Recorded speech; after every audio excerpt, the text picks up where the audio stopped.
നമുക്ക് എളുപ്പത്തിലൊരു വെജിറ്റബിൾ ബിരിയാണി ഉണ്ടാക്കിയാലോ? അതിനായിട്ട് ഒരു പാൻ അടുപ്പിൽ വെച്ച് ചൂടാവുമ്പോൾ അതിലേക്ക് കുറച്ച് നെയ്യും സൺഫ്ലവർ ഓയിലൂടെ ഒഴിച്ചു കൊടുക്കാം.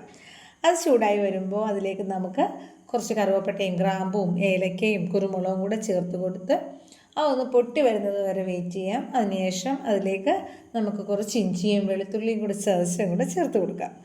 അത് ഒന്ന് മൂത്ത് വരുമ്പോഴേക്കും അതിലേക്ക് കുറച്ച് സവാള അരിഞ്ഞത് ചേർക്കാം. പിന്നെ നമുക്ക് എരിവിനാവശ്യമായിട്ടുള്ള പച്ചമുളകും കൂടെ ചേർക്കാം.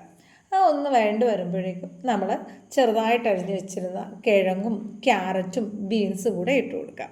അത് നന്നായിട്ടൊന്ന് മിക്സ് ചെയ്ത് വെക്കണം. കുറച്ച് ഉപ്പും കൂടെ ചേർത്ത് അതിനുശേഷം നമുക്കതിലേക്ക് കുറച്ച് മഞ്ഞൾപ്പൊടിയും കുറച്ച് ഗരം മസാലപ്പൊടിയും കൂടെ ചേർത്ത് കൊടുക്കാം.